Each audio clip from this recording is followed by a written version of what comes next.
नमस्कार, जय हिंद दोस्तों आज हम देखने वाले हैं बिहार दरोगा न्यू क्वेश्चन बैंक। ये आपका रोशन सर के द्वारा किताब लॉन्च किया गया है। आप सभी लोग चाहें तो ये किताब मार्केट से ले सकते हैं। मार्केट में बुक अवेलेबल है। ये आप देखेंगे तो ये आपका 3rd एडिशन बुक निकाला गया है। बहुत ही बेहतरीन, मतलब गजब का मेहनत किया गया है सर के द्वारा, आप बोल सकते हैं। मतलब जब क्वेश्चन बुक आप देखेंगे तो लगेगा कि हाँ, इस तरीके से बिहार दरोगा की तैयारी आप इस किताब से कर सकते हैं। इसमें देखिए साफ साफ लिखा गया है, वर्तमान सभी दरोगा परीक्षाओं के औसतन जो है 60% प्रश्न जो है इसी पुस्तक से हैं। इसमें आपका 25 सेट दिया गया है और जो आपका येलो कलर का जो इसमें आप देखेंगे अंडरलाइन किया गया है, आपका 4 सेट जो है इसमें ऐड किया गया है। 64 पोस्ट 1275 और मेंस का है और 64 पोस्ट पीटी का भी इसमें आपका ऐड किया गया है। ठीक है, और हमने जो है कल एक सेट अब भी अपलोड किया था। इसमें जब आप कंटेंट में आएंगे तो देखिए मैंने जो है कल सेट नंबर 1 अपलोड किया था। आज हम देखेंगे सेट नंबर 2। ये आपका 3/9/2023 को आपका पेपर हुआ था। यह आपका मुख्य परीक्षा यानी मेंस का पेपर है। पूरा क्वेश्चन को देखने का प्रयास कीजिएगा, कुछ भी पॉइंट आपको छोड़ना नहीं है, क्योंकि अगर आप बिहार दरोगा की तैयारी करें तो आपको सुनकर भी बहुत सारा चीज़ जो है याद होता है।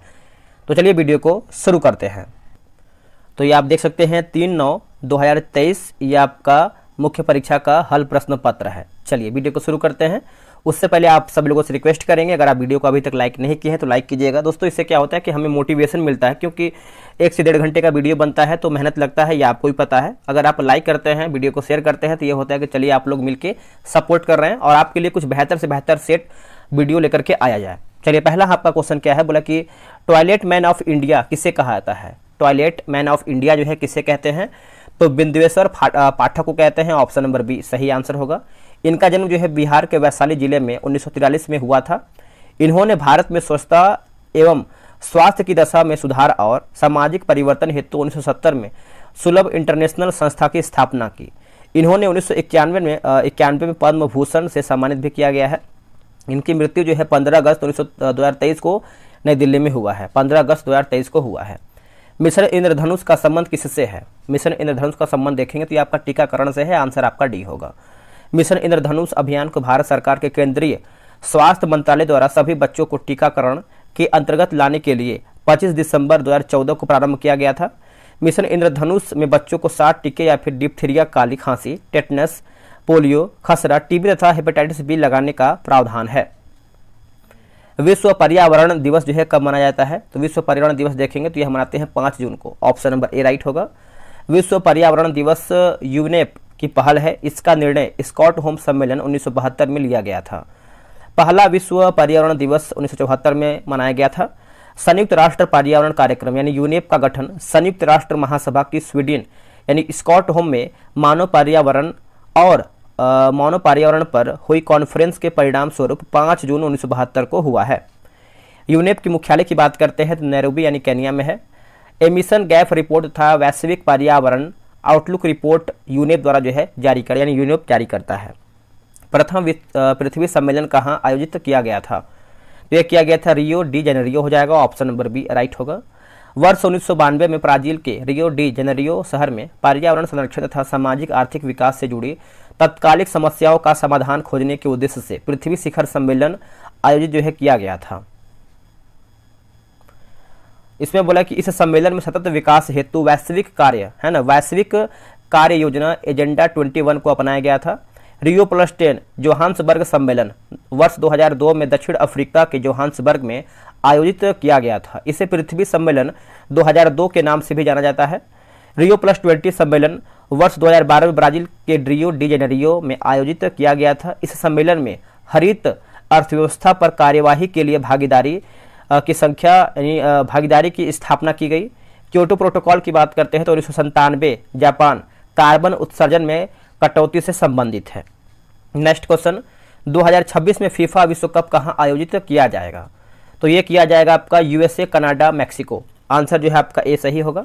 मस्तिष्क का सबसे बड़ा भाग कौन सा है, देखिए मस्तिष्क का सबसे बड़ा भाग देखेंगे तो आपका सेरिब्रम होगा। ऑप्शन नंबर बी राइट होगा। मानव मस्तिष्क को 3 प्रमुख भागों में विभाजित किया गया है, अग्र मस्तिष्क, मध्य मस्तिष्क और पश्च मस्तिष्क। अग्र मस्तिष्क की बात करते हैं तो यह 2 भागों में बटा होता है ना। जैसे प्रमस्तिष्क की बात करते हैं तो प्रमस्तिष्क यह मस्तिष्क का सबसे बड़ा भाग है। यह संपूर्ण मस्तिष्क का लगभग 2/3 हिस्सा होता है। मानव में किसी बात को सोचने समझने की शक्ति, स्मरण शक्ति, घृणा, प्रेम, भय के अनुभव जैसी क्रियाओं का नियंत्रण और समन्वय प्रमस्तिष्क द्वारा जो है होता है। यह मस्तिष्क के अन्य भागों के कार्यों पर भी नियंत्रण रखता है। बात करेंगे हम डाइएनसेफेलॉन। यह अग्र मस्तिष्क का एक भाग है। यह अधिक या कम ताप के आभास तथा दर्द व रोने जैसी क्रियाओं का नियंत्रण करता है। मध्य मस्तिष्क यह दो भागों में बटा होता है, जैसे कार्पोराक्वाड्री जेमिना, यह दृष्टि एवं श्रवण शक्ति पर नियंत्रण का जो है कार्य करता है। सेरिब्रम है ना, सेरिब्रल पेंडिकल, यह जंतुओं का बंडल होता है। जो सेरिब्रम है ना, सेरिब्रल कार्टेक्स को मस्तिष्क के अन्य भागों तथा मेरुरज्जु से जोड़ता है। मेडुला ऑब्लोंगेटा का पिछला भाग मेरुरज्जु बनाता है। मेरुरज्जु का अंतिम सिरा एक पहले सूत्र के रूप में होता है। मेरुरज्जु के चारों ओर भी ड्यूरोमेटर, ऑक्नाइड और पायमेटर का बना आवरण होता है। बोला कि मेरुरज्जु प्रतिवर्ती क्रियाओं का नियंत्रण एवं समन्वय करती है तथा मस्तिष्क से आने वाले यानी आने जाने उद्दीपनों का जो है संवहन करती है। परिघीय तंत्रिका तंत्र मस्तिष्क एवं मेरुरज्जु से निकलने वाली तंत्रिकाओं का बना होता है, जिन्हें क्रमशः कपालीय तंत्रिकाएं एवं मेरुरज्जु तंत्रिकाएं कहते हैं। मनुष्य में 12 जोड़ी कपालीय तंत्रिकाएं एवं 31 जोड़ी मेरुरज्जु तंत्रिकाएं होती हैं। समावेत तंत्रिका तंत्र कुछ मस्तिष्क एवं कुछ मेरुरज्जु तंत्रिकाएं का बना होता है। यह शरीर के सभी आंतरिक अंगों व रक्त वाहिनियों को है ना वाहिनियों को तंत्रिकाओं की आपूर्ति करता है। स्वायत्त तंत्रिका तंत्र की अवधारणा को सर्वप्रथम लैंगली महोत्सव ने दिया था। स्वायत्त तंत्रिका के दो भाग होते हैं, अनुकंपी तंत्रिका तंत्र, परानुकंपी तंत्रिका तंत्र। अनुकंपी और परानुकंपी तंत्रिका तंत्र की क्रियाएं हमेशा एक दूसरे के विपरीत होती हैं। ये दोनों ही हमेशा क्रियाशील रहते हैं। आते हैं क्वेश्चन नंबर 7 पे। बोला कि मंत्रिपरिषद का आकार होता है। मंत्रिपरिषद का आकार होता है तो लोकसभा का 15%। ऑप्शन नंबर जो है बी सही होगा। यह प्रावधान 91वां संविधान संशोधन अधिनियम 2003 में किया गया था। इसमें कहा गया है कि केंद्रीय मंत्री परिषद में प्रधानमंत्री समेत मंत्रियों की अधिकतम संख्या लोकसभा की कुल सदस्य संख्या से 15% से अधिक नहीं होगा। राज्यों में मुख्यमंत्री समेत मंत्रियों की अधिकतम संख्या विधानसभा की कुल सदस्य संख्या की 15% से अधिक नहीं होगी, किंतु राज्यों में मुख्यमंत्री समेत मंत्रियों की न्यूनतम संख्या 12 से कम नहीं होगा। दिल्ली विधानसभा में 10%। डीआरडीओ द्वारा विकसित लक्ष्य क्या है? देखिए, लक्ष्य की बात करते हैं तो ये आपका चालक रहित विमान है। क्या है? चालक रहित विमान। ऑप्शन नंबर जो है आपका ए सही होगा। देखिए, लक्ष्य गैस टरबाइन इंजन द्वारा संचालित एक लागत प्रभावी पुनः उपयोग करने योग्य उच्च सबसोनिक हवाई प्रणाली है।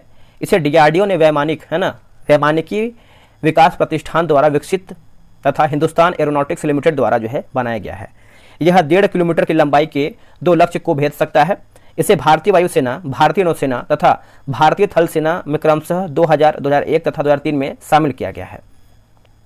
रक्षा अनुसंधान एवं विकास संगठन डीआरडीओ का गठन 1958 में किया गया था। इसका मुख्यालय आपका नई दिल्ली में है। डीआरडीओ के अध्यक्ष जो है समीर वी कामत हैं। बिहार की सबसे बड़ी ऑक्सबो झील है। देखिए, बिहार की सबसे बड़ी जो है आपका ऑक्सबो झील है दोस्तों। तो बिहार की सबसे बड़ी ऑक्सबो झील जो है आपको गोखुर झील यानी कांवर झील है। कांवर झील को एशिया की सबसे बड़ी ताजे पानी की गोखुर झील के रूप में जाना जाता है। यह बिहार के बेगूसराय जिले में स्थित है। कांवर झील बिहार की पहली और देश की 39वीं रामसर साइट्स है। गोगाबिल पक्षी बिहार जो है कटिहार में है। कुशेश्वर पक्षी की बात करते हैं तो आपको दरभंगा में देखने को मिलता है। आगे हमारा क्वेश्चन क्या है? देखिए, अगर आप बिहार एसआई का तैयारी करना चाहते हैं तो टेलीग्राम पे ग्रुप बनाया गया है। उसमें आपको बहुत सारा सेट जो है कंटिन्यू बेसिस पे चल रहा है। यह रहा व्हाट्सअप नंबर 8756546533। आप इस पर जो है बिहार दरोगा लिख करके मैसेज कर दीजिए। आपको जानकारी मिलेगा कि आपको ग्रुप में कैसे ज्वाइन होना है। डेली आपका सेट चल रहा है दोस्तों। और बिहार एसआई का वैकेंसी कभी भी आ सकता है, तो एकदम जम के तैयारी कीजिए। कुछ भी छोड़ना नहीं है, पूरा दाव पे लगा देना है इस बार। बोला कि लैक्टोमीटर किस सिद्धांत पर कार्य करता है? लैक्टोमीटर तो ये करता है आर्किमिडीज के सिद्धांत पर। ऑप्शन नंबर सी होगा। आर्किमिडीज का सिद्धांत, जब कोई वस्तु किसी द्रव्य में पूर्णतः अथवा आंशिक रूप से डुबोई जाती है तो उसके भार में आभासी कमी होती है। भार में आभासी कमी वस्तु द्वारा हटाए गए द्रव्य के भार के बराबर होती है। आर्किमिडीज के सिद्धांत के बहुत से अनुप्रयोग हैं। यह जलयानों तथा पनडुब्बियों के डिजाइन बनाने में काम आता है। दुग्ध मापी, जो दूध के किसी नमूने की शुरुआत की जांच करने के लिए है। हाइड्रोमीटर आर्किमिडीज के सिद्धांत पर आधारित है। रक्षा पेटी पनडुब्बी भी आर्किमिडीज के सिद्धांत पर कार्य करता है। नेक्स्ट है, निम्नलिखित में से किस राज्य से होकर कर्क रेखा गुजरती है? देखिए, कर्क रेखा दोस्तों गुजरता है तो ये आपको हो जाएगा Madhya Pradesh. Option number C सही होगा। अब इसको समझते हैं। देखिए, भूमध्य है ना, भूमध्य यानी विषुवत रेखा के उत्तर में 23.5 डिग्री अक्षांशों को कर्क रेखा कहते हैं तथा विषुवत रेखा के दक्षिण में 23.5 डिग्री अक्षांश को मकर रेखा कहते हैं। कर्क रेखा भारत के 8 राज्य जिसमें से आप गुजरात, राजस्थान, मध्य प्रदेश, छत्तीसगढ़, झारखंड, पश्चिम बंगाल, त्रिपुरा तथा मिजोरम से होकर गुजरता है। भारत में माही नदी कर्क रेखा को 2 बार काटती है। अगला है बूढ़ी गंडक किसकी, बूढ़ी गंडक जो है किसकी सहायक नदी है? तो दोस्तों ये आपका हो जाएगा गंगा की, ऑप्शन नंबर ए होगा। बूढ़ी गंडक सोमेश्वर श्रेणी के पश्चिमी भाग से निकलकर पश्चिमी चंपारण, पूर्वी चंपारण, मुजफ्फरपुर, समस्तीपुर, बेगूसराय, खगड़िया जिले में बहते हुए अंत में मुंगेर जिले में गंगा नदी से या फिर गंगा नदी में मिल जाती है। इसकी सहायक नदियां जैसे मसान, बालोर, त्यूर, धनोती आदि हैं। गंगा की प्रमुख सहायक नदी की बात करते हैं तो उत्तर दिशा बाएं किनारे की जो है आपका रामगंगा, गोमती, घाघरा, गंडक, बूढ़ी गंडक, कोसी, महानंदा। ठीक, दक्षिण दिशा की दाएं किनारे की बात करते हैं तो टोंस, यमुना, करमनासा, सोन, पुनपुन, किउल आदि हैं। नर्मदा नदी कहाँ से निकलती है? देखिए नर्मदा नदी दोस्तों जो है ये आपका अमरकंटक से निकलता है, ऑप्शन नंबर जो है बी सही होगा। बोला कि मध्य प्रदेश में अमरकंटक की पहाड़ी से निकलने के पश्चात यह उत्तर में विंध्य पर्वत तथा दक्षिण में सतपुड़ा पर्वत के मध्य भ्रंश घाटी से होकर बहते हुए अरब सागर की खंभात की खाड़ी में गिरती है। नर्मदा नदी की लंबाई जो है आपका 1312 किलोमीटर है। यह जबलपुर के पास भेड़ाघाट की संगमरमर शैली को काटकर धुआंधार जलप्रपात का निर्माण करती है। और सांग नर्मदा में दाएं तट से मिलने वाली एक प्रमुख नदी है। नर्मदा नदी अपने मुहाने पर एस्सुरी यानी ज्वारंद मुख बनाती है तथा यानी तवा जो है यहाँ पे बंजर यहाँ पर देखिए बनाती है। तवा, बंजर, शेष आदि इसकी अन्य सहायक नदियाँ हैं। सरदार सरोवर बांध नर्मदा नदी पर स्थित है। बंगाल की दीवानी अधिकार जो है अंग्रेज कौन मिली? बंगाल की दीवानी अधिकार अंग्रेजों को मिली, तो इसका आंसर हो जाएगा इलाहाबाद की संधि द्वारा, ऑप्शन नंबर ए सही होगा। देखिए इलाहाबाद की प्रथम संधि 12 अगस्त 1765 को मुगल सम्राट शाह आलम द्वितीय तथा अंग्रेज गवर्नर लॉर्ड क्लाइव के मध्य संपन्न हुआ था। इस संधि के तहत कंपनी को मुगल सम्राट से बंगाल, बिहार एवं उड़ीसा की दीवानी प्राप्त हुई। इसके बदले कंपनी ने मुगल सम्राट को 26 लाख रुपए की वार्षिक पेंशन देना स्वीकार किया। कंपनी ने अवध के नवाब से कड़ा और इलाहाबाद के क्षेत्र को लेकर मुगल सम्राट शाह आलम द्वितीय को दे दिया। इलाहाबाद की द्वितीय संधि 16 अगस्त 1765 ईस्वी को अवध के नवाब सुजाउद्दौला एवं लॉर्ड क्लाइव के मध्य हुआ। चुनाव आयोग का उल्लेख किस अनुच्छेद में है? देखिए चुनाव आयोग का जो अनुच्छेद देखेंगे तो आपका 324 हो जाएगा, ऑप्शन नंबर बी सही होगा। संविधान के भाग 15 में अनुच्छेद 324 से लेकर के 329 तक चुनाव आयोग का उल्लेख है। संविधान के अनुच्छेद 324 के अनुसार संसद, राज्य विधानमंडल, राष्ट्रपति व उपराष्ट्रपति के पदों के निर्वाचन के लिए संचालन, निर्देशन व नियंत्रण की जिम्मेदारी चुनाव आयोग की है। देखिए 1950 से 15 अक्टूबर 1989 तक निर्वाचन आयोग एक सदस्यीय निकाय के रूप में कार्य करता था, जिसमें केवल मुख्य निर्वाचन आयुक्त होता था। 16 अक्टूबर 1989 को राष्ट्रपति ने 2 अन्य निर्वाचन आयुक्तों को नियुक्त किया। हालांकि 1990 में उपरोक्त दोनों निर्वाचन आयुक्तों के पद को समाप्त कर दिया गया और स्थिति जो है पहले की तरह जो है हो गई। एक बार फिर अक्टूबर 1993 में 2 निर्वाचन आयुक्तों को नियुक्त किया गया। इसके बाद अब तक आयोग बहुसदस्यीय संस्था के तौर पर काम कर रहा है, जिसमें एक मुख्य निर्वाचन आयुक्त व 2 अन्य निर्वाचन आयुक्त होते हैं। मुख्य निर्वाचन आयुक्त व 2 अन्य निर्वाचन आयुक्तों के पास समान शक्ति होती है तथा उनके वेतन, भत्ते व दूसरे लाभ भी एक समान होते हैं, जो सर्वोच्च न्यायालय के न्यायाधीश के समान होते हैं।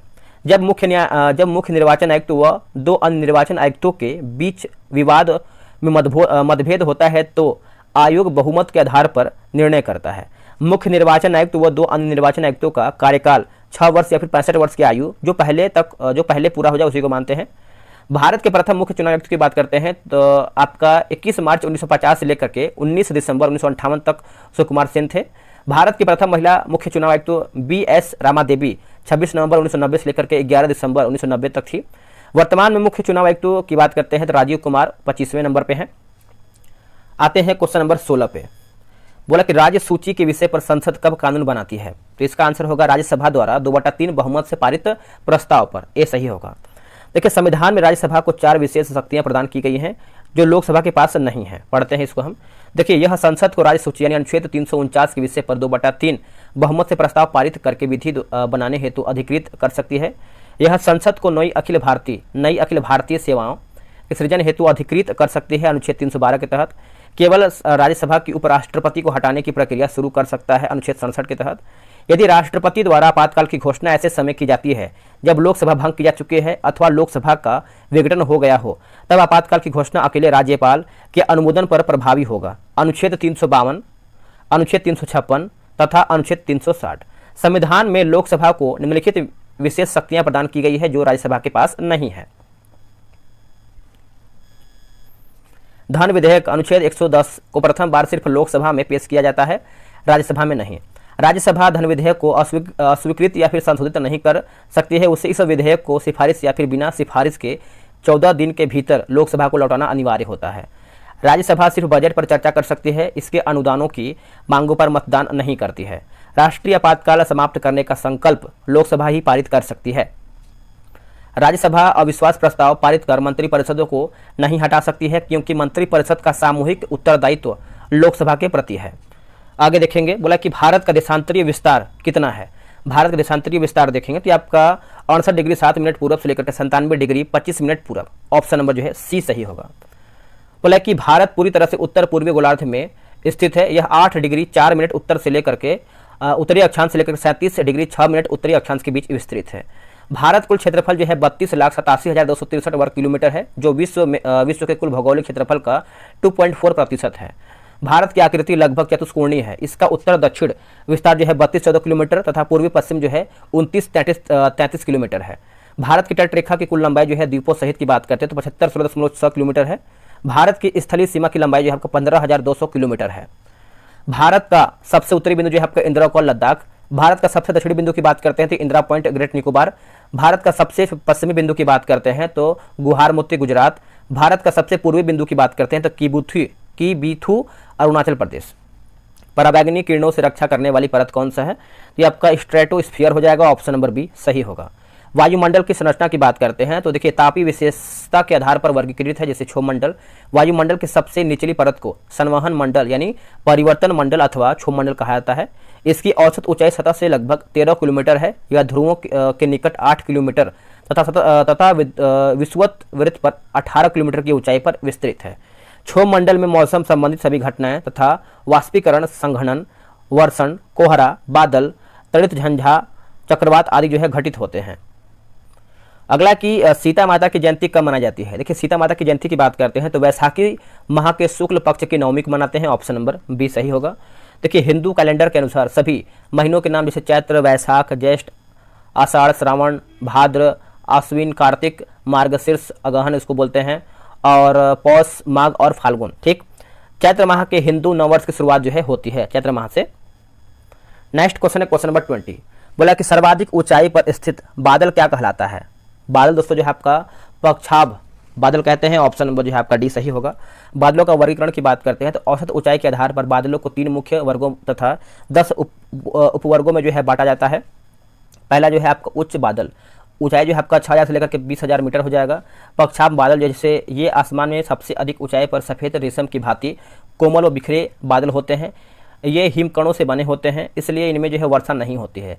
चक्रवात के आगमन के क्रम में सबसे पहले यही मेघ दिखाई पड़ते हैं, इसलिए ये मेघ चक्रवात के आगमन के सूचक होते हैं। पक्षाभ स्तरीय बादल, यह वृहद क्षेत्र में दूधिया चादर की भांति फैले रहते हैं। इनके आगमन पर सूर्य तथा चंद्रमा की चारों ओर प्रभा मंडल बन जाता है। चक्रवात के आगमन के क्रम में पक्षाभ मेघों के तत्काल बाद यही बादल दिखाई पड़ते हैं। पक्षाभ कपासी बादल, तो यह सफ़ेद रंग के छोटे छोटे गोलों की भांति दिखाई पड़ते हैं तथा प्रायः समूह में या लहरनुमा रूप में दिखाई पड़ते हैं। मध्य बादल की बात करते हैं। देखिए ऊंचाई जो है आपका 25,000 से लेकर के 60,000 मीटर हो जाएगा। उच्च स्तरीय बादल, देखिए ये भूरे अथवा नीले रंग के लगातार चादर की भांति फैले छोटे स्तरों वाले बादल होते हैं। इनके छाए रहने से सूर्य का प्रकाश धुंधला व अस्पष्ट दिखाई देता है। इनसे विस्तृत क्षेत्रों पर लगातार वर्षा होती है। उच्च कपास बादल, ये सफ़ेद एवं भूरे रंग के पतले गोलाकार धब्बों की तरह दिखाई देते हैं। संपूर्ण आकाश में ये महीन चादर के रूप में बिखरे होते हैं। निम्न बादल, ऊंचाई जो है आपका 25,000 से यानी 25,000 मीटर तक है। स्तरीय बादल, ये धरातल के निकट कुहरे के समान बादल हैं। इनमें कई परतें पाई जाती हैं। सामान्यतः ये आकाश में पूरी तरह छाए रहते हैं। शीतोष्ण कटिबंधीय क्षेत्रों में शीत ऋतु में दो विपरीत स्वभाव वाली वायु राशियों के मिलने से प्रायः इनका निर्माण होता है। आगे देखेंगे, बोला कि अस्तरीय कपासी बादल, ये हल्के भूरे या सफ़ेद रंग के गोलाकार धब्बों के रूप में मिलते हैं तथा ये जाड़ों के मौसम में प्रायः संपूर्ण आसमान को ढक लेते हैं। यह सामान्यतः साफ मौसम के सूचक हैं। कपासी बादल, इनका आकार गुंबदाकार व फूलगोभी की भांति होती है। इसका आधार क्षेत्र समतल पाया जाता है। यह प्रायः साफ मौसम की सूचना देते हैं। आगे क्वेश्चन है, बोला किस ग्रह को नीला ग्रह कहा जाता है? किस ग्रह को नीला ग्रह कहते हैं? तो इसका आंसर आपको हो जाएगा नेपच्यून को, ऑप्शन नंबर डी होगा। देखिए वरुण ग्रह पर मौजूद मीथेन गैस द्वारा लाल प्रकाश के अवशोषण के कारण जो है वरुण को नीला ग्रह कहा जाता है। यह सौरमंडल का सर्वाधिक ठंडा ग्रह है। इसका वायुमंडल अति घना, इसमें हाइड्रोजन, हीलियम, मीथेन और अमोनिया विद्यमान है। इसके प्रमुख उपग्रह की बात करते हैं तो ट्रिटोन व नेरीड है। शुक्र यानी वीनस को सांझ का तारा या फिर भोर का तारा तथा पृथ्वी की जुड़वा बहन भी कहा जाता है। पृथ्वी को जल की उपस्थिति के कारण जो है नीला ग्रह कहते हैं। मंगल यानी मार्स की सतह लाल, फेरस ऑक्साइड की उपलब्धता के कारण जो है होने के कारण इसे लाल ग्रह भी कहते हैं। शनि यानी सैटर्न को गैसों का गोला एवं गैलेक्सी समान ग्रह कहा जाता है। अरुण यानी यूरेनस को लेटा हुआ ग्रह तथा हरा ग्रह भी कहते हैं। किसने गति के नियमों का प्रतिपादन किया था? आंसर होगा Newton, option number A right होगा। देखिए आइजैक न्यूटन ने 1684 ईस्वी में अपनी पुस्तक दी प्रिंसिपिया मैथमेटिक है ना, मैथमेटिक की गति में गति के नियमों को प्रतिपादित किया है। इन्होंने गति के 3 नियमों को प्रतिपादित किया जो निम्न है।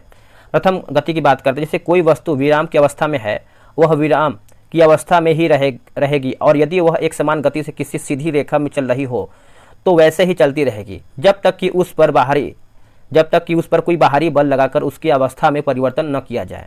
वस्तु की प्रारंभिक अवस्था में स्वतः परिवर्तन नहीं होने की प्रवृत्ति को जड़त्व कहते हैं। इसलिए न्यूटन के प्रथम नियम को जड़त्व का नियम भी कहा जाता है। किसी भी वस्तु का जड़त्व उसका वह प्राकृतिक गुण है जो उसकी विराम या गति की अवस्था में परिवर्तन का विरोध करता है। इस प्रकार किसी वस्तु का द्रव्यमान उसके जड़त्व का माप प्रथम नियम में हमें बल की परिभाषा मिलती है। उदाहरण की बात करें, जैसे पेड़ की टहनियों से हिलाने से उसके फल टूटकर नीचे गिर पड़ते हैं। कंबल को हाथ से पकड़कर डंडे से पीटते हुए धूल के कण झड़कर गिर जाते हैं। गोली मारने से कांच में गोल छेद हो जाते हैं और परंतु पत्थर मारने पर कांच टुकड़े टुकड़े हो जाते हैं। रुकी हुई गाड़ी अचानक चल पड़ने पर उसमें बैठे यात्री पीछे की ओर झुक जाते हैं। चलती हुई गाड़ी के अचानक रुकने पर उसमें बैठे यात्री जो है आगे की ओर झुक जाते हैं। सब जो है प्रथम नियम का उदाहरण है। अब आते हैं दूसरे नियम पर। देखिए दूसरा नियम आपका बोला है कि किसी वस्तु पर आरोपित बल उस वस्तु के द्रव्यमान तथा बल की दिशा में उत्पन्न त्वरण के गुणनफल के बराबर होता है। गति के द्वितीय नियम से बल का व्यंजक जो है प्राप्त होता है। वस्तु के संवेग में परिवर्तन की दर उस पर आरोपित बल के अनुक्रमानुपाती होती है तथा संवेग परिवर्तन आरोपित बल की दिशा में होता है। इसका एग्जाम्पल क्या है? देखिए क्रिकेट खिलाड़ी तेजी से आती हुई गेंद को कैच करते समय अपने हाथों को गेंद के वेग की दिशा में गतिमान कर लेता है ताकि चोट कम लगे। समान वेग से आती हुई क्रिकेट गेंद एक टेनिस गेंद को कैच करना आसान होता है। गद्दा या मिट्टी के फर्श पर गिरने पर सीमेंट से बने फर्श पर गिरने की तुलना में कम चोट लगता है। गाड़ियों में स्प्रिंग और शॉक ऑब्जर्वर लगाए जाते हैं ताकि झटका कम लगे। अधिक गहराई तक कील को गाड़ने के लिए भारी हथौड़े का उपयोग होता है। यह सब जो है दूसरे नियम का उदाहरण है। अब आते हैं तीसरे नियम। तीसरा नियम आपका बोला है कि इस नियम के अनुसार प्रत्येक क्रिया के बराबर विपरीत दिशा में प्रतिक्रिया होती है। जब एक वस्तु दूसरी वस्तु पर बल लगाती है तब दूसरी वस्तु द्वारा भी पहली वस्तु पर ताक्षणिक बल लगाया जाता है। ये दोनों बल परिणाम में सदैव समान लेकिन दिशा में विपरीत होते हैं। इस नियम को क्रिया प्रतिक्रिया का नियम भी कहते हैं। उदाहरण क्या है? देखिए बंदूक से गोली छोड़ते समय पीछे की ओर झटका लगना, नाव के किनारे पर से जमीन पर कूदने पर नाव का पीछे हटना, ऊंचाई से कूदने पर चोट लगना, रॉकेट का आगे बढ़ना और कुआं से पानी खींचते समय रस्सी टूट जाने पर व्यक्ति का पीछे गिर जाना। आगे कि नाव खेने के लिए बांस को पीछे खींचना। ये सब जो है तीसरे नियम का उदाहरण है। अगला है प्रकाश संश्लेषण में आवश्यक है। प्रकाश संश्लेषण में आवश्यक है तो इसका आंसर क्या होगा? ऑप्शन नंबर बी हो जाएगा, क्लोरोफिल आवश्यक है। आप आंसर याद रखिएगा, ऑप्शन नंबर बी होगा। प्रकाश संश्लेषण, देखिए पौधे के हरे भाग सौर ऊर्जा को ग्रहण कर वायुमंडल से ली गई कार्बन डाइऑक्साइड तथा भूमि से अवशोषित जल के द्वारा कार्बोहाइड्रेट का निर्माण करते हैं। इस प्रक्रिया में ऑक्सीजन एवं जल सहायक उत्पाद के रूप में निष्कासित होते हैं। पौधे में होने वाली यह क्रिया हरित लवक या फिर पर्णहरित की उपस्थिति में संपन्न होती है। पर्णहरित, देखिए पर्णहरित वर्णक मुख्यतः हरित लवक नामक पादप कोशिकाओं में पाया जाता है। पौधों की जिन कोशिकाओं में पर्णहरित उपस्थित होता है केवल वे ही प्रकाश संश्लेषण क्रिया कर पाती है। पौधों में पर्णहरित प्रायः हरी पत्तियों में पाया जाता है। इस कारण जो है पत्तियों को पौधे का प्रकाश संश्लेषी अंग कहा जाता है। पर्णहरित के केंद्र में मैग्नीशियम यानी Mg पाया जाता है। प्रकाश संश्लेषण एक जटिल अभिक्रिया है जो 2 चरणों में संपन्न होता है। पहला चरण क्या है? प्रकाश अभिक्रिया। यह अभिक्रिया प्रकाश की उपस्थिति में हरित लवण है ना, हरित लवक के गिरना वाले भाग में होता है। इस अभिक्रिया की खोज हिल नामक वैज्ञानिक ने किया था, जिसके कारण जो है इसे हिल अभिक्रिया कहते हैं। प्रकाश संश्लेषण के प्रकाश अभिक्रिया में यहाँ पर देखिए लिखा गया है NADPH2 एवं ATP का निर्माण होता है। NADPH2 एवं तथा ATP का प्रयोग प्रकाश संश्लेषण की दूसरी अवस्था या अप्रकाशीय अभिक्रिया में होता है। अप्रकाशित अभिक्रिया, इसे अप्रकाशिक अभिक्रिया इसलिए नहीं कहते हैं कि यह अंधेरे में होता है, बल्कि इसलिए कहते हैं कि यह अभिक्रिया हेतु प्रकाश की जरूरत नहीं है। यह अभिक्रिया हरित लवक के स्टोमा वाले भाग में प्रकाश अभिक्रिया में बने NADPH2 तथा ATP की सहायता से संपन्न होता है। यह अभिक्रिया का पूर्ण एवं विस्तृत अध्ययन मेल्विन कैल्विन नामक वैज्ञानिक ने किया था। शैवाल और हाइड्रिला जो प्रायः जल में मिलते हैं का पूरा शरीर प्रकार जो है संश्लेषी होता है। प्राकृतिक सफाई कर्मी किसे कहा जाता है? तो ये कहते हैं अपघटक को कहते हैं। ऑप्शन नंबर जो है आपका सी होगा। देखिए, अपघटक पौधे तथा उपभोक्ता के मृत शरीर से अपना भोजन प्राप्त करने के साथ साथ जटिल कार्बनिक यौगिकों को साधारण जो है, यहाँ थोड़ा सा क्लियर दिख नहीं रहा है, आगे बढ़ लेते हैं दोस्तों। हम आते हैं 25 नंबर पे। बोला कि पंचायती राज व्यवस्था किस संविधान संशोधन से संबंधित है? तो किससे आपका संबंध है? तो ये आपको हो जाएगा 73वां संविधान संशोधन, ऑप्शन नंबर ए। 73वां संविधान संशोधन अधिनियम 1992 में पारित हुआ है। 73वां संविधान संशोधन अधिनियम ने पंचायती राज संस्थाओं को संवैधानिक दर्जा प्रदान किया है। यहाँ पर देखेंगे तो देखिए इस अधिनियम ने संविधान में भाग न, यहाँ पर देखिए सम्मिलित इसे पंचायत का नाम दिया है। और यहाँ पर देखेंगे दोस्तों तो आपका क्या होगा बताइएगा। अनुच्छेद 243 लेकर के 243(9) तक प्रावधान सम्मिलित किए गए हैं। 73वां संविधान संशोधन अधिनियम द्वारा संविधान में 11वीं अनुसूची भी जोड़ी गई है। इस सूची में पंचायतों को 29 कार्यकारी विषय वस्तु हैं। निम्नलिखित समितियों का संबंध पंचायती राज से है। यहाँ पर भी कुछ आपका दोस्तों इमेज लेने में जो है दिक्कत हो गया है। आगे बढ़ लेते हैं, आगे हम क्वेश्चन देखते हैं। उससे हम पूरा डिस्कशन करवा ही रहे हैं, मतलब कुछ क्वेश्चन जो है आपका ब्लर हो गया है, तो इसको हम आगे जब आपका वीडियो आएगा तो उसको हम देख लेंगे फिर से इसका PDF बना करके। बोला कि 44वें संविधान संशोधन द्वारा हटाया गया मौलिक अधिकार कौन सा है? देखिए, मौलिक अधिकार की बात करते हैं तो ऑप्शन नंबर आपका क्या होगा बताइएगा। देखिए, आपका संपत्ति का अधिकार को मौलिक अधिकार की श्रेणी से हटा दिया गया है। वर्तमान में संपत्ति का अधिकार जो है यहाँ पर देखेंगे तो आपका भाग 12 में अनुच्छेद 300 क के तहत एक विधिक अधिकार है। 44वें संविधान संशोधन अधिनियम द्वारा संविधान में निम्न संशोधन किए गए हैं, इसको पढ़ लेते हैं। राष्ट्रपति को यह शक्ति दिया गया है कि मंत्रिपरिषद यानी कैबिनेट की सलाह को एक बार पुनर्विचार के लिए भेज सकता है। हालांकि पुनर्विचार के बाद कैबिनेट द्वारा जो है दी गई सलाह राष्ट्रपति के लिए बाध्यकारी होगा। अध्यादेश जारी करने में राष्ट्रपति, राज्यपाल एवं प्रशासक की संस्तुति के उपलब्ध को समाप्त किया गया है। राष्ट्रीय आपात के संबंध में आंतरिक अशांति शब्द के स्थान पर सशस्त्र विद्रोह शब्द रखा गया है। राष्ट्रपति के लिए व्यवस्था बनाई गई है कि वह केवल कैबिनेट की लिखित सिफारिश पर ही आपातकाल घोषित कर सकता है। मूल अधिकारों की सूची से संपत्ति का अधिकार समाप्त किया गया और इसे केवल विधिक अधिकार बनाया गया है। अनुच्छेद 20 और 21 द्वारा प्रदत्त मूल अधिकारों को राष्ट्रीय आपातकाल में भी निलंबित नहीं किया जा सकता है, इत्यादि। आते हैं क्वेश्चन नंबर 27 पे। बर्फ क्या है? देखिए दोस्तों, बर्फ क्या है तो आणविक ठोस है। आंसर आपका डी होगा। दाब बढ़ने से बर्फ का गलनांक घट जाता है तथा आयतन बढ़ता है। बर्फ में अशुद्धि मिलाने पर गलनांक कम हो जाता है।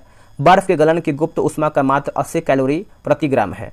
जब बर्फ समुद्र के पानी में तैरता है तो उसके आयतन का 1/10वां भाग पानी के ऊपर रहता है।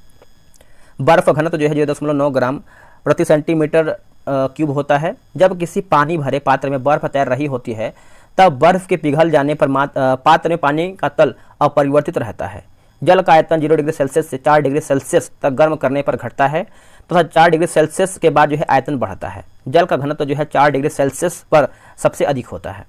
सर्वोच्च के सिद्धांत सर्वोच्चता के सिद्धांत के प्रतिपादक कौन थे?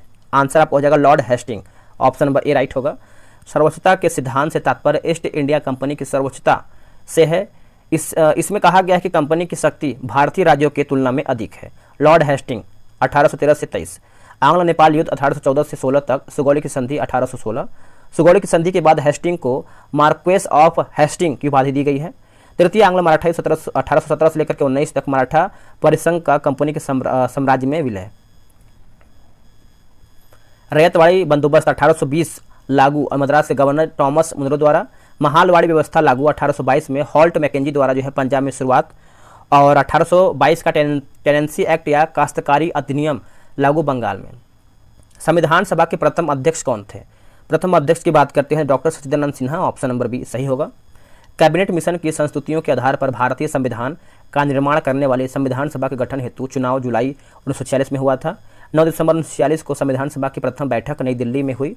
इस बैठक में सबसे बुजुर्ग सदस्य जो है डॉक्टर सच्चिदानंद सिन्हा को सभा का अस्थायी अध्यक्ष जो है चुना गया।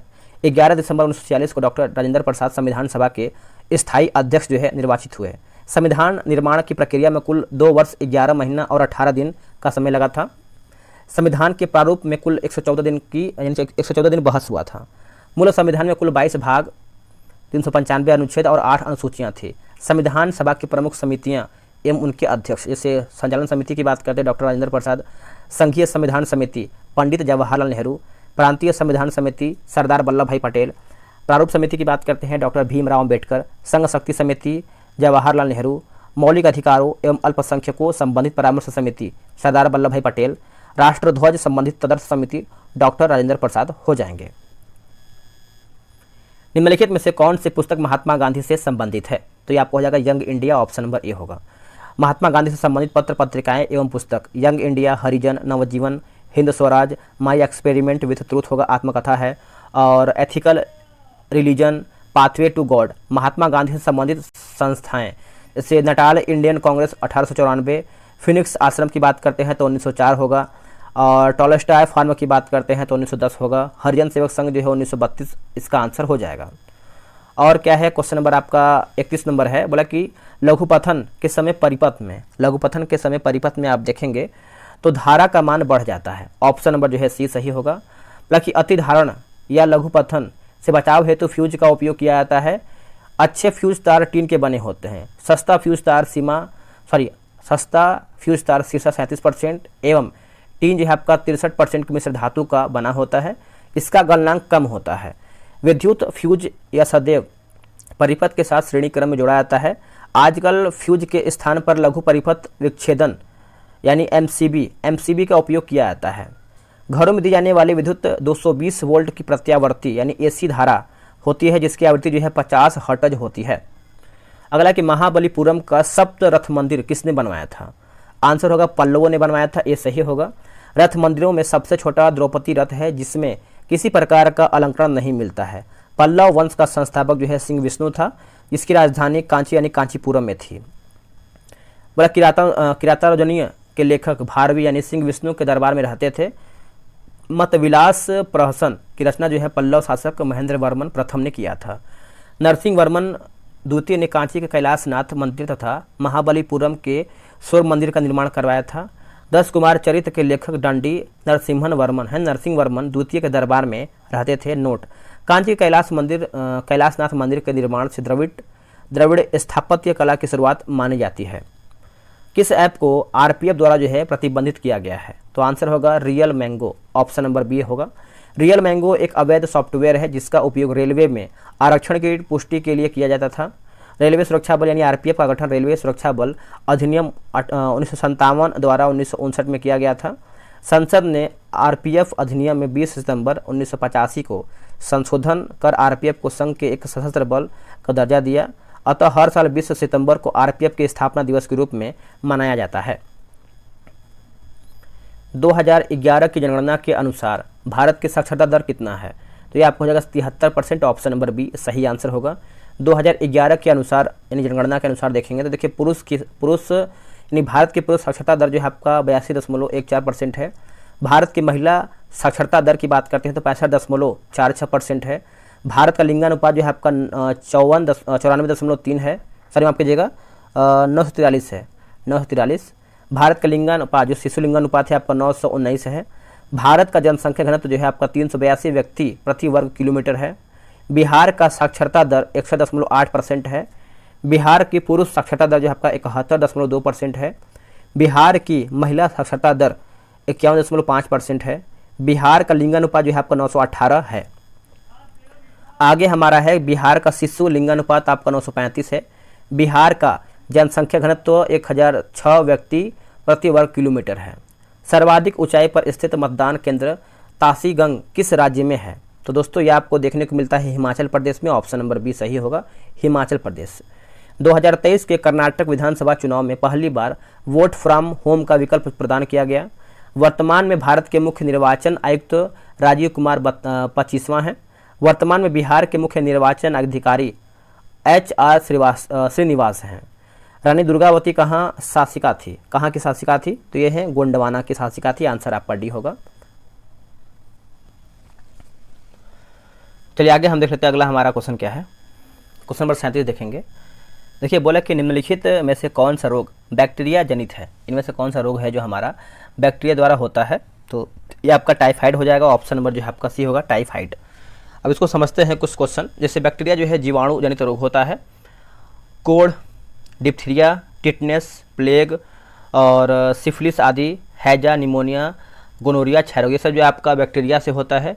वायरस यानी विषाणु से देख लेते हैं। देखिए आपका यहाँ पर दिया गया है हेपेटाइटिस, चेचक, खसरा, रेबीज, हर्पिस, डेंगू ज्वर, इन्फ्लुएंजा, एड्स और पोलियो आदि। ठीक। कवक जनित रोग देखेंगे तो आपका एथलीट फुट होता है, दाद होता है, मधुरा फुट होता है और खाज, ये सब जो है आपको कवक से होता है। कोविड-19 एक श्वसन आधारित रोग है जो कोरोना वायरस यानी विषाणु से होता है। विटामिन की कमी से होने वाले रोग, जैसे विटामिन और रोग। विटामिन ए की बात करते हैं तो रतौंधी, जीरोप्थेल्मिया हो जाएगा। विटामिन B1 जो है आपका बेरी। विटामिन B3 की बात करते हैं पेला, यहाँ पर देखिए B3 दिया गया है। ठीक है, पेलाग्रा होगा। विटामिन B11 जो है आपका पेचिस। विटामिन डी जो है आपका रिकेट्स। विटामिन के की बात करते हैं तो हीमोफीलिया जो है सही होगा। पाटलिपुत्र के संस्थापक कौन थे? देखिए पाटलिपुत्र के संस्थापक की बात करते हैं तो ये उदयन हो जाएंगे। ऑप्शन नंबर बी सही होगा। उदयन हर्यक वंश के शासक था। हर्यक वंश का संस्थापक जो आपका बिंबिसार था। बिंबिसार का पुत्र जो है अजातशत्रु तथा अजातशत्रु का पुत्र उदयन था जो 460 ईस्वी पूर्व में मगध की गद्दी पर बैठा। उदयन ने पाटलिपुत्र को मगध की राजधानी बनाया। पूर्व में राजधानी जो है राजगिरी थी। उसने पटना में गंगा एवं सोन के संगम पर एक किला भी बनवाया था। ग्लूकोज का सूत्र है। देखिए ग्लूकोज का सूत्र आप देखेंगे तो क्या होगा इसका आंसर? इसका आंसर दोस्तों आपका जो है सी हो जाएगा। C6H12O6 हो जाएगा। ऑप्शन नंबर जो है सी होगा। ग्लूकोज प्रकृति में मुक्त अथवा संयुक्त अवस्था में पाया जाता है। यह मीठे फलों तथा शहद में भी पाया जाता है। गन्ना, शक्कर, सुक्रोज से भी प्राप्त किया जा सकता है। बोला कि इस अभिक्रिया से यह निष्कर्ष निकलता है कि ग्लूकोज के 6 कार्बन परमाणु सीधी श्रृंखला से जुड़े हैं। ग्लूकोज हर जीवित प्राणी के लिए ऊर्जा का प्रमुख स्रोत है। सूक्ष्म जीवों से लेकर बड़े स्तनधारी सभी जीव वायवीय है ना, वायवीय अवायवीय किण्वन प्रक्रिया से ऊर्जा प्राप्त किया जाता है। जीवों के लिए ग्लूकोज ऊर्जा का प्रमुख साधन है। मनुष्य द्वारा खाए गए अन्न का प्रमुख हिस्सा कार्बोहाइड्रेट का होता है। पाचन क्रिया के दौरान अन्न का विघटन मोनोसेकेराइड और डाइसेकेराइड में होता है। तैयार सेकेराइड अधिकतम ग्लूकोज होता है। नोट की बात करते हैं तो प्राकृतिक रूप से कुछ आपका यहाँ पर रासायनिक नाम दिया गया है तो आप इसका स्क्रीनशॉट ले सकते हैं। अगला है कि कोठारी आयोग का संबंध किससे है? कोठारी आयोग का संबंध देखेंगे तो आपका शिक्षा से है। ऑप्शन नंबर डी होगा। सन 1964 में भारत सरकार ने डॉक्टर सौदल सिंह कोठारी की अध्यक्षता में स्कूली शिक्षा प्रणाली की नई आकार व नई दिशा देने के उद्देश्य से कोठारी आयोग का गठन किया है। डॉक्टर कोठारी उस समय विश्वविद्यालय अनुदान आयोग यानी यूजीसी के अध्यक्ष थे। अगला है कि डोराबेटा किस पर्वत की सबसे ऊंची चोटी है? तो ये आपको हो जाएगा नीलगिरी का। ऑप्शन नंबर डी सही होगा। पूर्वी घाट एवं पश्चिमी घाट के पर्वत नीलगिरी पर्वत ग्रंथि में मिलते हैं, जिनका सर्वोच्च शिखर जो है आपका डोराबेटा 2637 मीटर है। डोराबेटा दक्षिण भारत का दूसरा सर्वोच्च शिखर है। नीलगिरी के दक्षिण में अन्नामलाई की पहाड़ियां हैं। अन्नामलाई की सर्वाधिक ऊंची चोटी जो है आपका अन्नामलाई 2695 मीटर है। यह पश्चिम घाट सहित संपूर्ण दक्षिण भारत का सर्वोच्च शिखर है। पूर्वी घाट की सबसे ऊंची चोटी जो है आपका जिंदागढ़ा चोटी 1690 मीटर है। सतपुड़ा पर्वतमाला की सबसे ऊंची चोटी की बात करते हैं धूपगढ़ जो कि 1350 मीटर है। उत्तरी सह्याद्री का सर्वोच्च शिखर जो आपका कलसुबाई है। अरावली पर्वतमाला का सर्वोच्च शिखर गुरु शिखर 1722 मीटर है जो माउंट आबू के पहाड़ियों में स्थित है। 8वीं अनुसूची में कितनी भाषाओं को शामिल किया गया है? तो आंसर आपका हो जाएगा 22 भाषा को शामिल किया गया है। ऑप्शन नंबर बी होगा।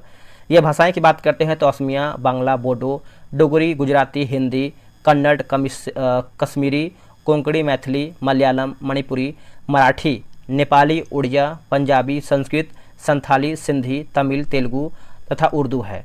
मूल संविधान में 8 अनुसूची में है ना 8वीं अनुसूची में 14 भाषा शामिल था। सिंधी भाषा को 21वें संविधान संशोधन अधिनियम 1967 द्वारा जो है जोड़ा गया था। कोंकणी, मणिपुरी और नेपाली को 71वें संविधान संशोधन अधिनियम 1992 द्वारा जो है जोड़ा गया था। बोडो, डोगरी, मैथिली और संथाली को 92वां संविधान संशोधन अधिनियम द्वारा 2003 में जोड़ा गया था। उड़िया का नया नाम बदल करके 2011 में उड़िया जो है कर दिया गया। चंद्रयान 3 के लैंडर का नाम क्या था? आंसर हो जाएगा विक्रम, ऑप्शन नंबर बी होगा। चंद्रयान 3 को 14 जुलाई 2023 को श्रीहरिकोटा स्थित सतीश धवन अंतरिक्ष केंद्र में LVM-3M4 रॉकेट द्वारा जो है प्रक्षेपित किया गया था। चंद्रयान 3 ने 23 अगस्त 2023 को चंद्रमा के दक्षिणी ध्रुव पर सॉफ्ट लैंडिंग की। इसके साथ ही भारत चांद पर सॉफ्ट लैंडिंग करने वाला चौथा देश यानी रूस, अमेरिका एवं चीन के बाद बना तथा चंद्रमा के दक्षिणी ध्रुव पर लैंडिंग करने वाला विश्व का प्रथम देश होने का गौरव भी प्राप्त किया। बोला कि चंद्रयान 3 के एक स्वदेशी लैंडर मॉड्यूल, प्रोपेलर्स मॉड्यूल और एक रोवर शामिल है। 23 अगस्त को भारत सरकार ने राष्ट्रीय अंतरिक्ष दिवस के रूप में मनाने की घोषणा भी की है। इस राज्य की राजधानी जो है अमरावती प्रस्तावित है। तो आप सभी को पता है दोस्तों, इसका आंसर आपका हो जाएगा आंध्र प्रदेश हो जाएगा। ये जो है सही आंसर होगा आंध्र प्रदेश। वर्तमान में आंध्र प्रदेश की राजधानी जो है क्या बोलते हैं कि आंध्र प्रदेश की राजधानी के रूप में विशाखापट्टनम भी प्रस्तावित है। तेलंगाना की राजधानी जो है हैदराबाद है। वर्तमान में आंध्र प्रदेश एवं तेलंगाना की राजधानी हैदराबाद है। 2 जून 2014 को आंध्र प्रदेश का विभाजन कर तेलंगाना राज्य का गठन किया गया। हैदराबाद चूंकि तेलंगाना में स्थित है, इसलिए भविष्य में हैदराबाद केवल तेलंगाना की राजधानी रहेगा। इसलिए आंध्र प्रदेश की राजधानी के रूप में अमरावती को प्रस्तावित किया गया है। 31 अक्टूबर 2019 को जम्मू कश्मीर राज्य का विभाजन कर 2 केंद्र शासित प्रदेश बनाए गए हैं, जम्मू कश्मीर, लद्दाख। जम्मू कश्मीर की राजधानी जो है श्रीनगर है। शीतकालीन की बात करते हैं तो राजधानी आपका जम्मू है। लद्दाख की राजधानी जो है आपका लेह है। एकल आवृत्ति वाले ध्वनि को क्या कहते हैं? दोस्तों इसको जो है हम टोन कहते हैं, ये सही होगा। ध्वनि की गुणता वह अभिलक्षण है जो हमें समान तारत्व तथा प्रबलता की 2 ध्वनियों में अंतर करने में सहायता प्रदान करता है या फिर सहायता करता है। अनेक आवृत्तियों के मिश्रण से उत्पन्न ध्वनियों को स्वर कहते हैं और यह सुनने में जो है सुखद होती है और शोर कर्णप्रिय नहीं होता है, जबकि संगीत सुनने में सुखद होता है। किसी माध्यम में ध्वनि की चाल आवृत्ति पर निर्भर नहीं करता है। निम्नलिखित में से कौन मानव हार्मोन नहीं है? इनमें से आपका मानव हार्मोन कौन सा नहीं है? तो साइटोकाइनिन दोस्तों आपका नहीं है, ऑप्शन नंबर डी सही होगा। देखिए साइटोकाइनिन पादप हार्मोन है जिसकी खोज मिलर ने मछली के शुक्राणु में किया था। इनका नाम जो है काइनेटिक है ना, काइनेटिक रखा। बाद में स्कूग नामक एक वैज्ञानिक ने इसका नाम जो है साइटोकाइनिन रखा। साइटोकाइनिन रसायन का निर्माण पौधों के जड़ों में फल के भीतर होता है। यह रसायन ऑक्सीजन के साथ मिलकर कोशिका विभाजन की क्रिया को नियंत्रित करता है। यह क्लोरोफिल को जल्दी नष्ट नहीं होने देता है। इस रसायन के प्रभाव से पेड़ की पत्तियां अधिक समय तक हरी भरी रहती हैं। आगे क्वेश्चन है बोला कि सिंधु घाटी सभ्यता के निम्नलिखित स्थलों में से किस एक में वृहद स्थानागार पाया गया था? तो ये आपको हो जाएगा मोहनजोदड़ो हो जाएगा, ऑप्शन नंबर डी सही आंसर होगा मोहनजोदड़ो। देखिए कांस की नर्तकी की मूर्ति, सूती कपड़ा, मिट्टी का तराजू, मात्र देवी की मूर्ति, गले हुए तांबे के ढेर आदि भी मोहनजोदड़ो से पाया गया है।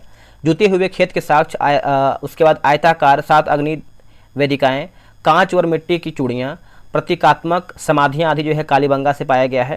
शंख का बना बैल, उसके बाद स्त्री के गर्भ से निकलता हुआ पौधा, स्वास्तिक एवं चक्र के साक्ष्य, कब्रिस्तान और 37 सावधान पेटिका आदि जो है हड़प्पा से पाए गए हैं।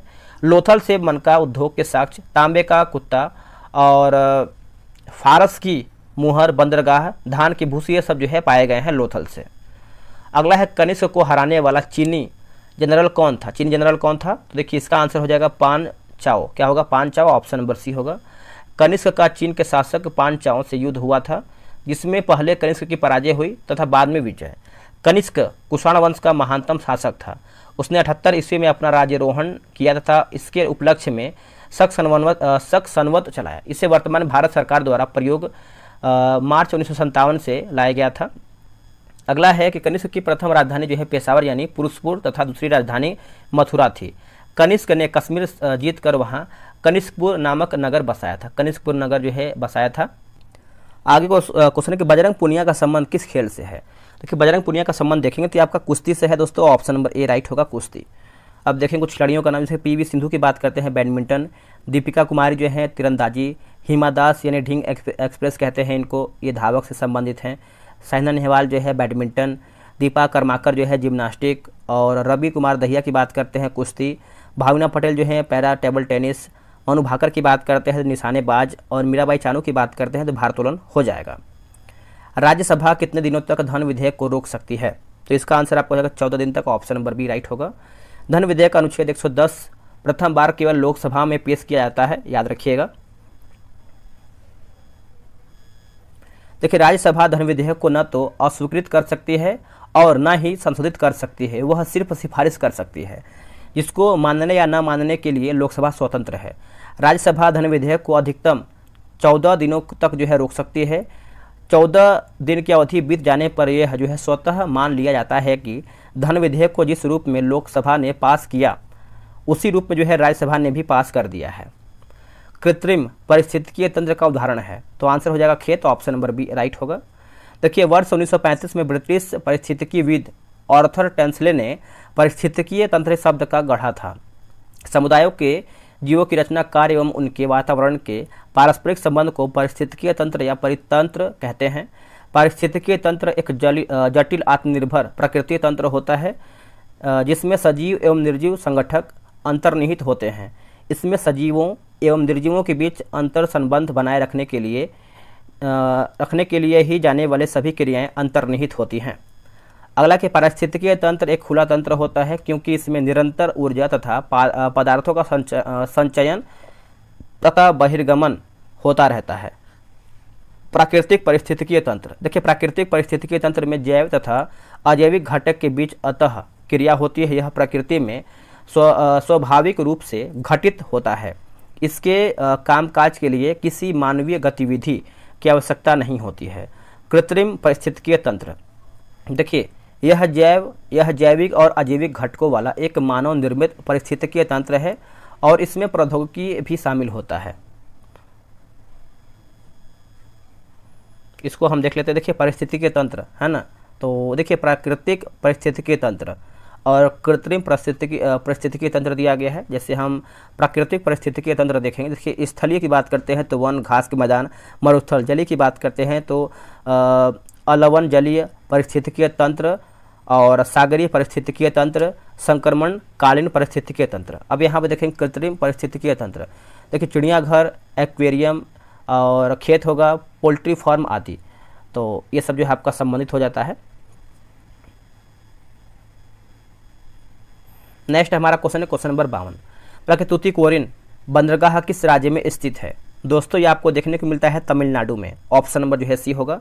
तूतीकोरिन बंदरगाह का नया नाम जो है वीओ चिदम्बरनार पोर्ट है। यहाँ से मुख्यतः खाद्य तेल, कोयला, नमक एवं पेट्रोलियम उत्पादों का निर्यात किया जाता है। तूतीकोरिन बंदरगाह मन्नार की खाड़ी में अवस्थित है, याद रखिएगा। भारत के प्रमुख बंदरगाह, देखिए कांडला पोर्ट की बात करते हैं, नया नाम जो है दीनदयाल उपाध्याय कच्छ खाड़ी यानी गुजरात में है। कोलकाता बंदरगाह जो है आपका श्याम प्रसाद मुखर्जी बंदरगाह हुगली नदी पर है, पश्चिमी घाट। कोचीन बंदरगाह की बात करते हैं तो बेमनाथ कयाल मुहाने पर केरल। न्यू मंगलोर बंदरगाह जो आपका मंगलुरु कर्नाटक होगा। मुंबई बंदरगाह की बात करते हैं तो मुंबई हो जाएगा। जवाहरलाल नेहरू या फिर नहावा सेवा बंदरगाह जो है आपका पनवेल नवी मुंबई महाराष्ट्र होगा। पारादीप बंदरगाह की बात करते हैं तो उड़ीसा होगा। मुर्मू गांव बंदरगाह की बात करते हैं जुआरी नदी के बाएं तट पर गोवा। चेन्नई बंदरगाह की बात करते हैं तो तमिलनाडु होगा। एन्नोर बंदरगाह की बात करते हैं तमिलनाडु होगा। विशाखापट्टनम बंदरगाह जो आपको आंध्र प्रदेश में स्थित है। फॉरवर्ड ब्लॉक की स्थापना किसने किया था। फॉरवर्ड ब्लॉक की स्थापना तो ये किसके द्वारा किया गया था, सुभाष चंद्र बोस के द्वारा किया गया था, ये सही होगा। इसकी स्थापना जो है 3 मई 1939 को सुभाष चंद्र बोस ने किया था, याद रखिएगा। फॉरवर्ड ब्लॉक का अखिल भारतीय सम्मेलन 1940 में नागपुर में आयोजित किया गया था। फॉरवर्ड ब्लॉक पार्टी का अध्यक्ष जो है सुभाष चंद्र बोस तथा महासचिव HV कामत को चुना गया था। सुभाष चंद्र बोस ने जर्मनी में फ्री इंडिया सेंटर की स्थापना की थी। 1 सितंबर 1942 को सुभाष चंद्र बोस आज़ाद हिंद फौज की पहली डिवीज़न की स्थापना की थी। पहली डिवीज़न की स्थापना की थी। बोला कि उत्प्रेरक का कार्य क्या है, तो इसका कार्य देखेंगे तो देखिए ऑप्शन नंबर आपका डी होगा, जैसे अभिक्रिया की दर को बढ़ा देना, उसके बाद जो है अभिक्रिया की दर को घटा देना, तो ऑप्शन नंबर डी सही होगा।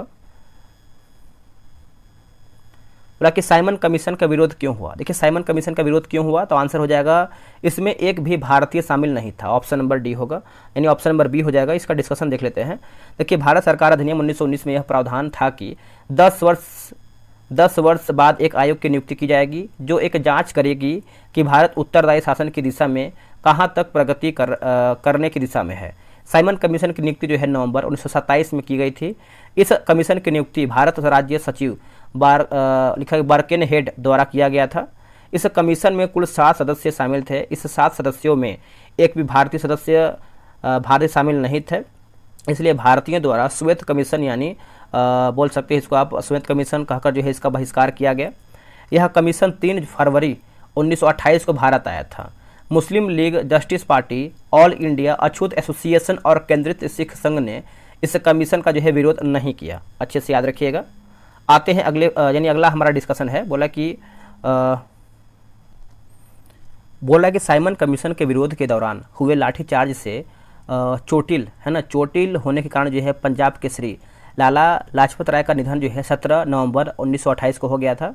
लाला लाजपत राय को चोटिल करने वाले अंग्रेज पुलिस अधिकारी सैंडर्स की हत्या जो है 17 दिसंबर 1928 को हिंदुस्तान सोशलिस्ट रिपब्लिकन एसोसिएशन के कार्यकर्ता भगत सिंह, राजगुरु व चंद्रशेखर आज़ाद द्वारा जो है किया गया। अगला है 1946 के नौसैनिक विद्रोह का नायक कौन था। आंसर होगा MS खां, ऑप्शन नंबर सी होगा। रॉयल इंडियन नेवी के विद्रोह की शुरुआत 18 फरवरी 1946 को हुई, जब बंबई में नौसैनिक जहाज HMIS तलवार के नाविकों ने नस्लवादी भेदभाव और खराब भोजन के खिलाफ हड़ताल किया। विद्रोहियों ने एक नौसेना केंद्रीय हड़ताल समिति का गठन MS खान यानी खां के नेतृत्व में किया था। इस नौसैनिक ने 20 दत्त की रिहाई की मांग की, जिन्हें जहाज की दीवारों पर भारत छोड़ो लिखने के आरोप में गिरफ्तार किया गया। सरदार पटेल व मोहम्मद अली जिन्ना के सलाह पर सैनिकों ने आत्मसमर्पण कर दिया।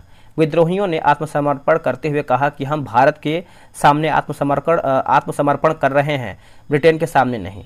इस नौसैनिक विद्रोह में इंकलाब जिंदाबाद, जय हिंद, हिंदू मुस्लिम एक हो, ब्रिटिश साम्राज्यवाद मुर्दाबाद, आज़ाद हिंद फौज के कैदियों को रिहा करो आदि नारे जो है लगाए गए। फरवरी 1946 में INA अधिकारी राशिद अली को सजा जो है दिया गया था। धात्विक खनिज का उदाहरण क्या है, तो ये हो जाएगा सोना, चांदी और लोहा जो है सही होगा। देखिए धात्विक खनिज, जिन खनिजों में धात्विक गुण पाए जाते हैं उन्हें धात्विक खनिज कहते हैं। अपनी कठोरता के कारण जो है अधिकांश धातुओं का उपयोग कई कार्यों में किया जाता है। धात्विक खनिजों का उपयोग के साथ ही मानव सभ्यता के युगों का विकास हुआ। ताम्र युग लौह है। पृथ्वी पर उपलब्ध तत्वों में सर्वाधिक उपयोगी तत्व धातु ही है। किसी देश की उन्नति एवं समृद्धि का अनुमान धातुओं की खपत के आधार पर ही लगाया जाता है। बोला कि बैलाडीला किसके लिए प्रसिद्ध है। देखिए बैलाडीला जो है दोस्तों ये आपका लौह अयस्क के लिए प्रसिद्ध है, ऑप्शन नंबर बी सही होगा। भारत में लौह अयस्क के 2 प्रमुख प्रकार हेमेटाइट तथा मैग्नेटाइट पाए जाते हैं। लौह अयस्क की कुल आरक्षित भंडारों का लगभग 95% भाग उड़ीसा, झारखंड, छत्तीसगढ़, कर्नाटक, गोवा, आंध्र प्रदेश तथा तमिलनाडु राज्यों में है। उड़ीसा में लौह अयस्क सुंदरगढ़, मयूरभंज, झार पहाड़ी श्रृंखलाओं में पाया जाता है। देखिए बोला कि उष्ण कटिबंधीय सदाबहार वनस्पति का उदाहरण क्या है, तो आपको हो जाएगा महोगनी और रोजवुड हो जाएगा। देखिए उष्ण कटिबंधीय सदाबहार वनस्पति वे वनस्पतियां 250 सेंटीमीटर से अधिक वार्षिक वर्षा तथा 22 डिग्री सेल्सियस से अधिक औसत वर्षा जो है तापमान वाले क्षेत्रों में पाए जाते हैं।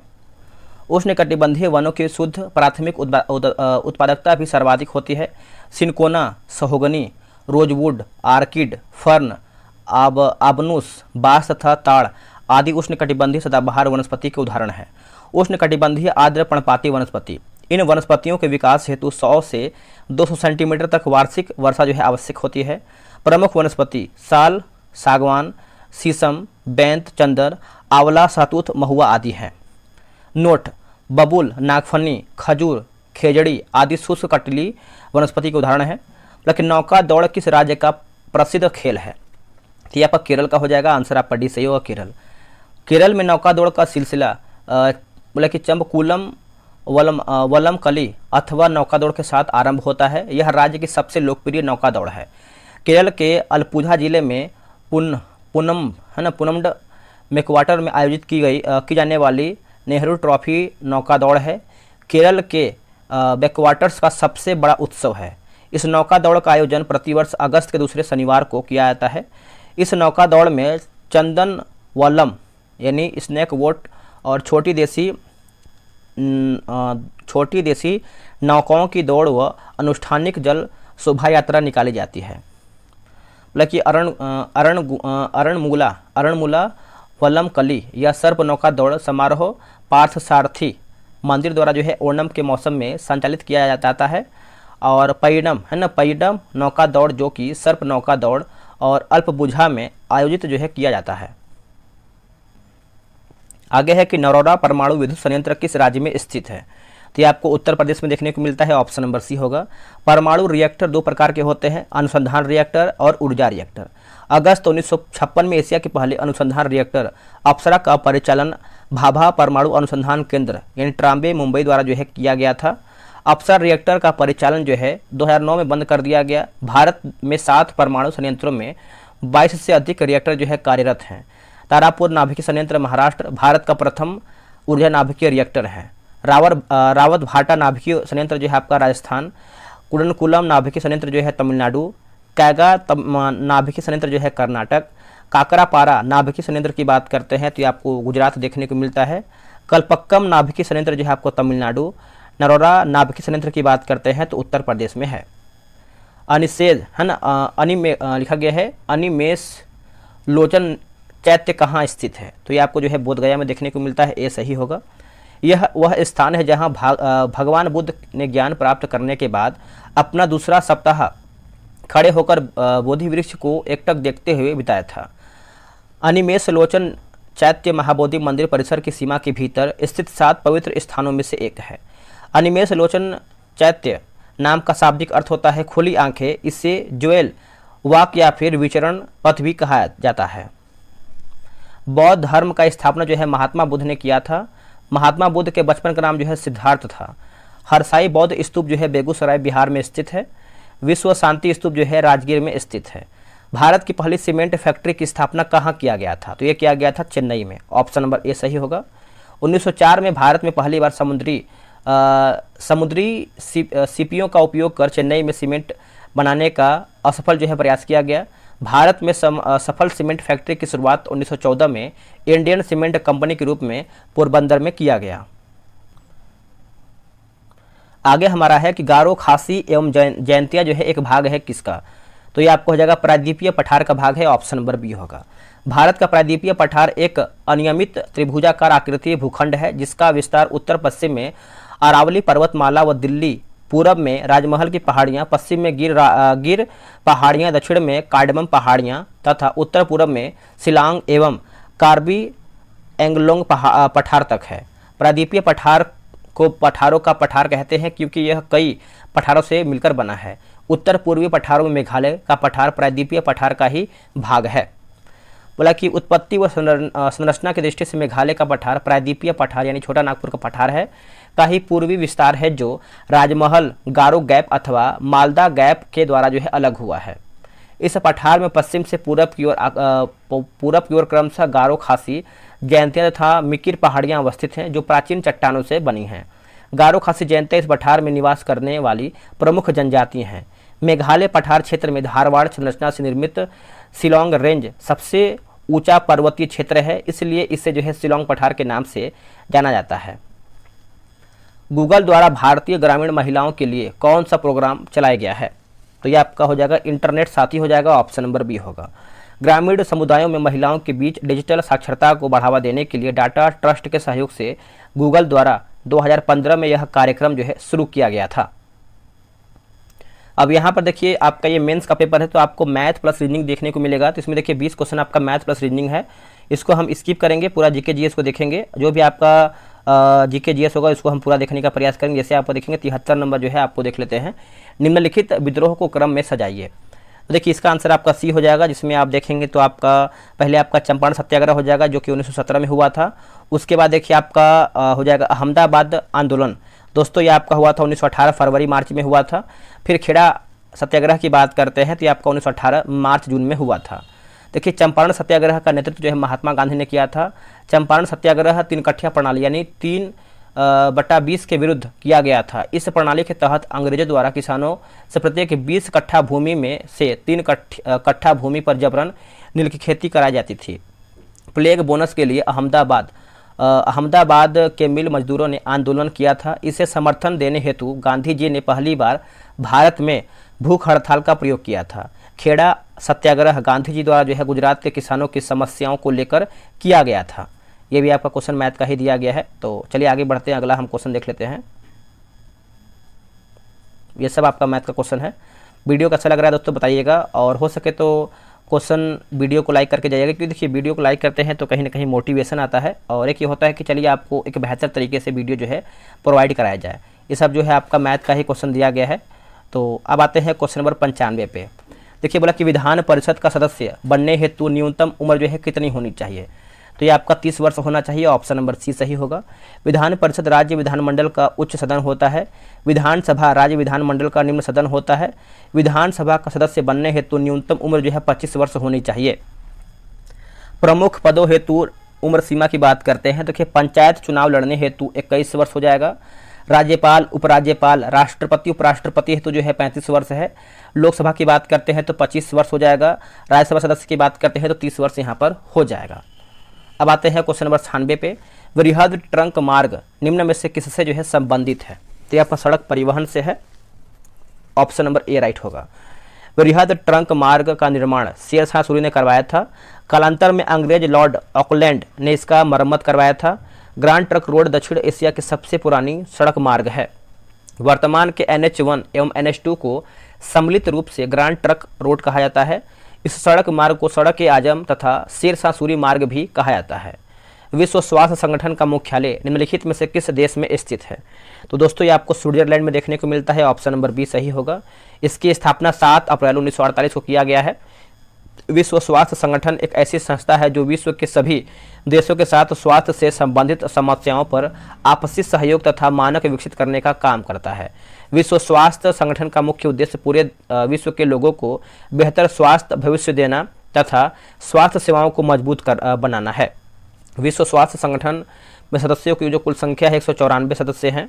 वर्तमान में विश्व स्वास्थ्य संगठन के महानिदेशक टेड्रोस अधानोम घेब्रेयेसस हैं।